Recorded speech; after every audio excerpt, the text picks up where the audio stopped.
Power of the multi-engine tractor. In El Paso, it's bigger than big. It's monster size. Coming up, a showdown in the border town. Side-by-side monster truck racing next. This is Trucks and Tractor Power, featuring the all-stars of the Renegades TNT Monster Truck Challenge.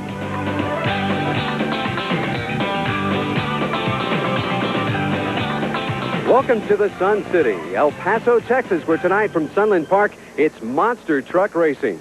Hi, everyone. I'm Stan Rhoads, and thanks for joining us for this edition of Trucks and Tractor Power here on the Nashville Network. And, of course, joining me once again, no stranger, the man who used to race Bigfoot, Rich Hooser. And, Rich, when you look back not that long ago, competition really was between Bigfoot and USA 1. That's right, Stan. It was pretty predictable that in the finals it was going to be Bigfoot and USA 1. I tell you what, this year these guys are building new trucks, and they're building them just for racing. They're lightening them up, they're changing the suspension to get more travel, and they're adding a lot more horsepower. This competition out here now, I think everybody's going to be after Rod Litzow. All right, and speaking of Rod Litzow, he's now down there with TNT Motorsports, Mike Goss. Mike? Thanks, Stan. And with me now is your defending national champion on the TNT Monster Truck Challenge, Rod Litzow, driver of USA 1. Now, Rod, what kind of changes have these other drivers made to their trucks in order to be competitive with you? Well, everybody's making quite a few changes this year, not only just updating to 89, but we're starting to play with the suspensions. A lot of drivers are doing that. We're going to a little bigger motors. Everybody's moving up on motors and stuff right now, and basically they're just updating everything they've been running with. Now, what have you done, you and your owner, Everett Jasmer, to get your truck in shape to defend the championship? Well, we're building an 89 right now, but we'll just wait till we bring that out before we say anything more about it. Well, a lot of secrets about that new Chevy coming out for Rod Litzow, Rich, but as the crowd settles in here at Sunland Park, we'll take a look at USA 1 as he prepares for his qualifying run. Definitely the truck to beat tonight here at Sunland Park. That's right, Stan. Now, everybody's going to be going after Litzow here. He seems to always have the fast qualifying time. Let's see how he's going to do on this run here. He's got a lot of horsepower, 572 cubic inches. He's running 3 Predators. He's running straight 5-ton axles, no planetaries, and that's one thing that gives him able to get that kind of speed up like he had right there. The fast qualifier tonight so far. He's always a crowd pleaser, Rich. He is. He does an excellent run here. Across the first set of cars, just a little bit of air. He bounces a little bit, but as soon as he hits the ground, all 4 tires are like glue. As soon as they hit the ground, he's able to get the speed up and go across the last set of cars, just barely touching that last car, and when he comes across the finish line here on the 2 front tires.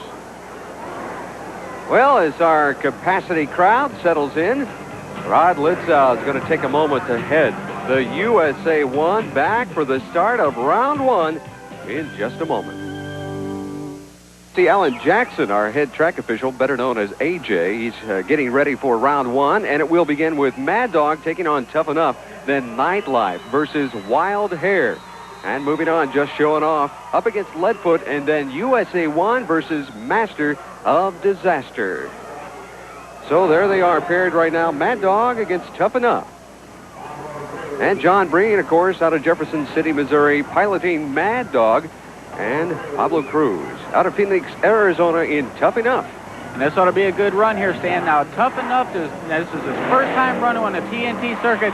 Mad Dog having a little bit of problems at the starting line, but he just gets that taken care of right away. And as soon as he gets on the ground there, he's taking a gigantic lead there across the second set of cars. Nice and easy to take the win. Looks like Pablo was having some problems there after that first jump. Yeah, he's new at this racing side by side. Like I said, it's his first time doing it, so he doesn't have a lot of experience, but he does an excellent job. He keeps the truck together. He keeps a nice steady run.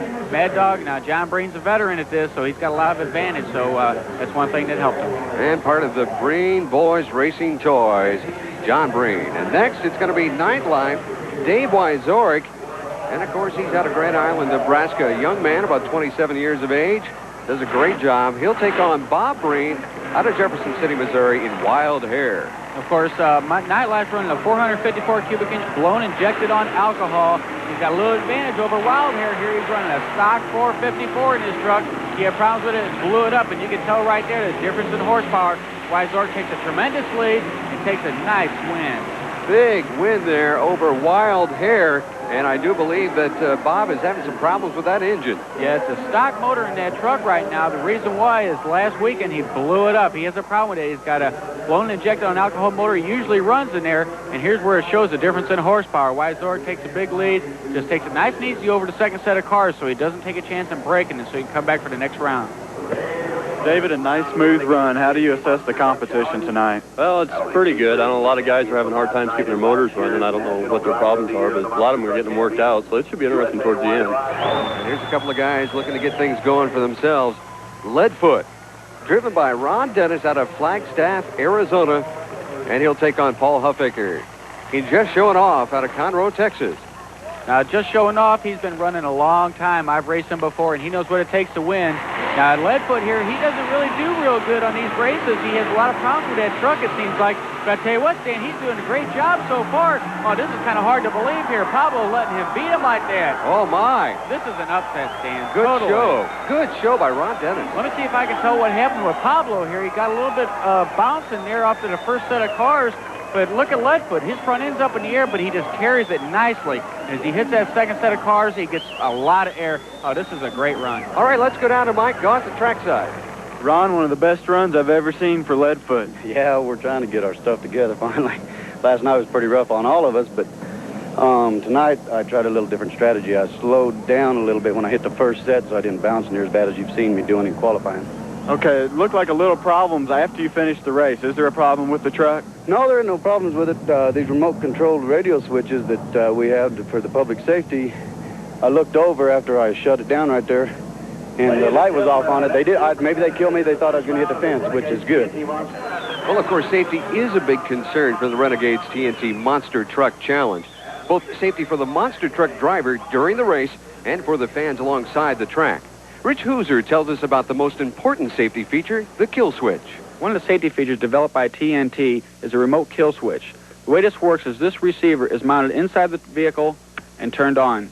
And through the antenna and the transmitter, which is held by the track official at the end of the track, he has the control over when to kill that engine by hitting that button. Now, the only time he will do this is if the vehicle is out of control and people are in danger. Now, sometimes the vehicle may look like it's out of control, but the driver is not. He has control of the vehicle, and he sometimes needs that power to get out of a tight situation. Okay, round one continues. It'll be Master Disaster, driven by Doug Spanier out of Albany, Minnesota, and a guy who's used that kill switch often. That's right. Rod Litzau's flipped USA 1 a couple of times. Now, they had used that kill switch to kill the fuel pumps, to keep fuel from spreading all over the track in case of a fire. Of course, we'll see right here. Looks like Spanier's having a little bit of problems going up against USA 1. And Rod's got a great lead right there across the finish line. But I think there was a few problems with Master Disaster. You're right. Definitely problems for Doug Spanier. Well, let's take a look at Rod's run here first. Across the first set of cars, he hits that exit ramp just perfect. Right there, he just kicks it in. He gets that horsepower, turning them big tires over. And that's where he gets the speed up to clear all these cars in the second set to cross over the finish line. Now, he just barely catches that last car. And the suspension's working real good as he comes up there. Now, when he lands on the ground, he'll bring it down on all fours and cross the finish line.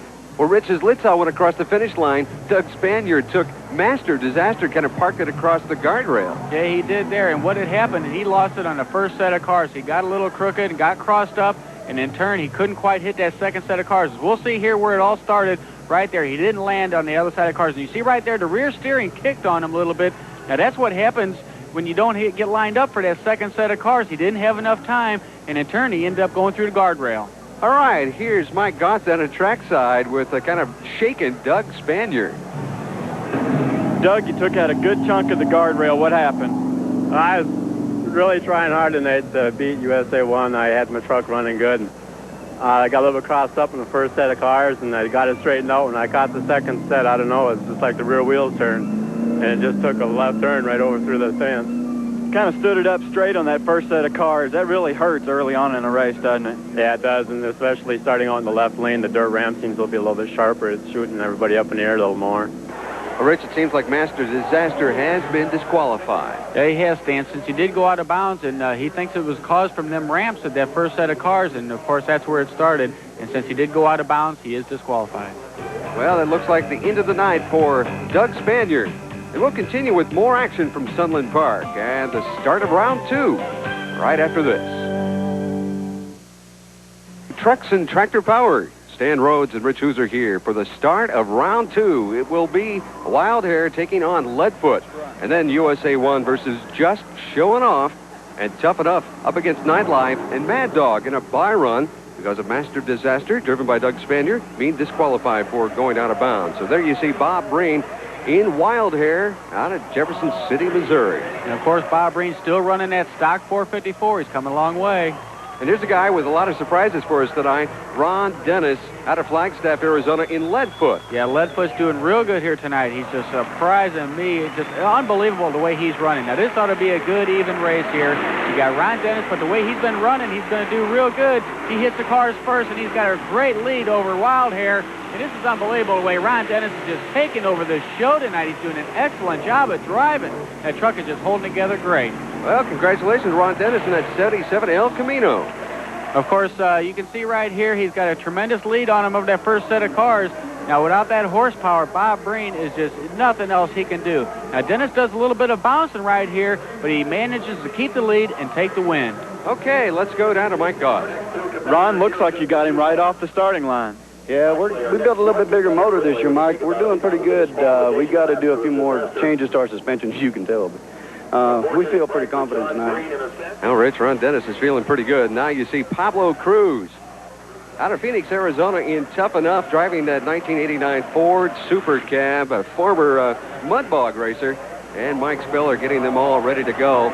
It's going to be against Dave Wyzorek, Grand Island, Nebraska, driving Nightlife. And this ought to be a good race here. Now, this first run here, Pablo Cruz didn't do so well, but I think he might have learned something because look right here, he's coming on strong.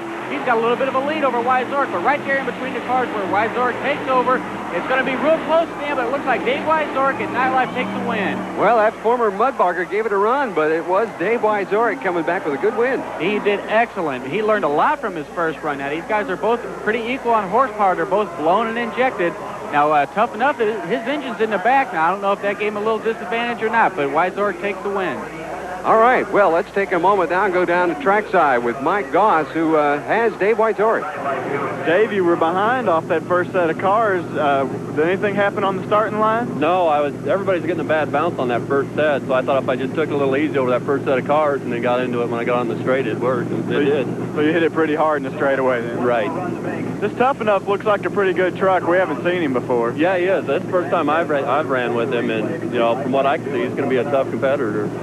So round 2 continues with USA 1, Rod Litzow in that 88 Chevy. A lot of horsepower there, and he'll be taking on Pablo Huffaker and Just Showing Off in that 89 Ford. Yeah, this is going to be a good run. Now, I'll tell you what, I've raced both these guys before, and here's one thing that Litzow will do. Now, he doesn't own this truck. Now, Pablo owns his truck, so he might be a little more easy on the equipment. And Litzow, every time he runs, it's just full bore the whole way. And you can see right here, he's just got the hammer down, and he just takes a win. Real fast run there. Oh, he was way in front of Pablo. Now, Pablo had a little bit of problems there in the first set of cars. He's doing a little bit of a bouncing act there. His front tires, he can't seem to get them on the ground, and you can see Litzow's already on the ground. But when Pablo hits that second set of cars, he just takes it nice and easy. Hopefully he can come back again. Let's go down to Mike Goss. Pablo, everything's got to go right to beat USA 1, doesn't it? Oh, you bet. He's a tough customer. Looks like you had a little trouble. You got a little out of shape on the first set of cars. That little truck wasn't handling real good. Even if it had been handling good, it'd been hard to run with Rod. Indeed, it is a little hard to run with somebody when you got a truck like USA 1, backed and sponsored by Chevrolet. He can have a lot of money to get all that horsepower. As you can see right here, he takes a nice, easy win, clearing almost all the cars. Perfect run. Rod, they're staying with you right off the starting line, but when you hit that straightaway, I mean, it's just horsepower and speed. Yeah, that's the way we got this thing geared up right now. We're coming out of the hole a little bit slower because I'm geared up so high so I can work the power up. So when I get in the mid-range there, I just break it loose and the thing just wants to go. Now, you had to hustle back to the pits before that race to get a drive shaft fixed. That kind of stuff happens a lot, isn't it? You really have to think on your feet and work fast. Yeah, it happens once in a while, and it's just lucky that, you know, me and my crew, you know, we can get the teamwork together and get it done fast. And we got it done in time, and now we're back to race. Everything's ready. Well, let's conclude with round 2, and in a bye run, it's going to be John Breen out of Jefferson City, Missouri, in Mad Dog, and that all has to do with round 1 you see here. That's right. What happened with Master Disaster, since he did go out of bounds and he was disqualified, he should have been the one to run against Mad Dog, but since he's disqualified, Mad Dog gets a bye. Well, he's set, ready to go. Here he goes. And, of course, in this bye run, he's not going to run real hard. Now, he's running just to make sure everything's working all right, so when he's in that semifinal round, he'll know the truck's ready to go. It takes a nice, easy run. There's no time to worry about, and he makes it through fine. So John Breen makes a good run. And next, it's going to be the semifinals. And the monster truck to beat. Could it be USA 1? Can Dave Wyzorek do it in Nightlife? We'll find out right after this. Ready for the Final Four. It'll be Leadfoot taking on USA 1. The driver, Rod Litzow, up against Ron Dennis. And then Nightlife, Dave Wyzorek taking on Mad Dog, John Breen. And driving up to the starting line, Rod Litzow in USA 1. A lot of power there. He's ready to go up against a man who's not quite accustomed to being in the semifinals, Ron Dennis. That's right, Stan. Now, Ron Dennis, this is new for him going up against, especially going up against Litzow here in the semifinals. Now, he's been doing real good in that left lane, but I tell you what, he's going against Litzow. He might be a little bit intimidated here going against the chase. You can see right there, he's got all kinds of problems there in that lane. Now, he did real good in there earlier, and it seems like he had all kinds of problems, bouncing like crazy. Easy win for Litzow. We got a problem here. It looks like Leadfoot's got a little bit of a problem. Now, I'm not sure if he's going to be able to get it started again. As we'll see right here, he just hits that last car in the first set of cars and just threw his nose way up in the air. And, of course, with the suspension not working quite right, he has a little bit of problems keeping it down on the ground. All right, let's go down trackside. Mike Goss has Rod Litzow. Well, Rod, you just told me it's really running good now. I see a lot of excitement in your eyes. You really love this, don't you? Oh, man, the truck's running great. I finally got her dialed down to this track, and it's going to be fast. I'm going faster every time. Now, Rich, this can't be good news for John Breen and Mad Dog. Of course, he's out of Jefferson City, part of the Breen Boys Racing Toys, and he'll be going up against Dave Wyzorek. The guy drives with his head out the door in Nightlife. Yeah, he does that a lot every time he races. He's got his head out. Now, he does that so he can see a little bit better. Now, I've driven like that before doing exhibition runs, but never racing. But it seems like it's helping him pretty good here. He can see where he's going because he's got a nice straight run. Good win for Dave Wyzorek in Nightlife. Seems like Mad Dog might have had a little bit of problems there. His engine doesn't seem to be running real well. He can't get his horsepower up, and that gives Nightlife a chance to get a good lead on him before he hits that second set of cars. He takes it nice and smooth over the finish line to take the win. Okay, Mike Goss has got John Breen. We'll find out what the problem was. John, the engine just wasn't running right for you, was it? Yeah, we just couldn't get it running, so I guess we're just going to call in our dogs and put out the fire. Well, with John having them problems with his engines, Wyzorek didn't have any problems with his. And since he is in his lane that he likes, I hope he can keep that lane because he's going to be going up against Litzow in this next round in the finals. And let's see if he can keep that truck running nice and straight, and hopefully he won't have no problems with his engine. Okay, let's go down. Mike Goss is Dave Wyzorek. Dave, you're up against the defending national champion in the last race. What's going to be your strategy? Well, I'm just going to try and take that first set the best I can and quit getting the bounce. I know he's been taking a pretty good bounce. He's got lane choice over me, so as long as I keep my same lane, I pretty much got it down. So I'm hoping that if I get it, I'll take the cars a little slower and then hopefully get him on the straightaway. Well, Stan, when me and Litzow used to run together, and if I had the fast qualifying time, I would deliberately put him in the lane that he hasn't been used to running in, and that gave me an advantage. Well, let's go down to Mike Goss at trackside for his report on the finals. Both drivers have it the way they want it in the finals here on the TNT Monster Truck Challenge. USA 1 is the fast qualifier, gets lane choice all the way through the competition. He prefers the right lane. Dave Wyzorek, he's been in the left lane. That's the one he likes. USA 1 will put him in that left lane. It ought to be interesting, but horsepower is going to win out on this track. Well, Rich, it's time for the showdown in the border town. USA 1 up against Nightlife. And they both got the lane they won, Stan. It's a great start off the starting line there. They both got a great hole shot, and it looks like Litzow's going to take a little bit of a lead there because Wyzorek had a bad bounce into the first set of cars. USA 1 takes the win. All right, good run for Rod Litzow. It was. It's probably his fastest run tonight, Stan, but watch right here. Here's where Wyzork takes a bad bounce, and Litzow just literally just passes him like he's standing still. And, of course, when they hit that second set of cars, Litzow is just literally flying in the air, and Wyzork has a few problems, and he knows he can't win it, so what can he do? Good run and win for Rod Litzow. Let's go down to Mike Goss at trackside. Rod Litzow, a tremendous victory. You went way past the finish line. It was a fast race, wasn't it? Yeah, it was, you know, Dave's a hard runner, and we push the to the limit on when it comes down to the final run, and that's what we do, you know. Dave, you know, I knew if we come out the line, it's just a matter of those first set of cars, and you know, once you pull out of there, if you come out straight there, it's a good race. Well, Rod Litzow proved tonight why he's the defending national champion. And once again, congratulations to our winner, Rod Litzow in USA 1.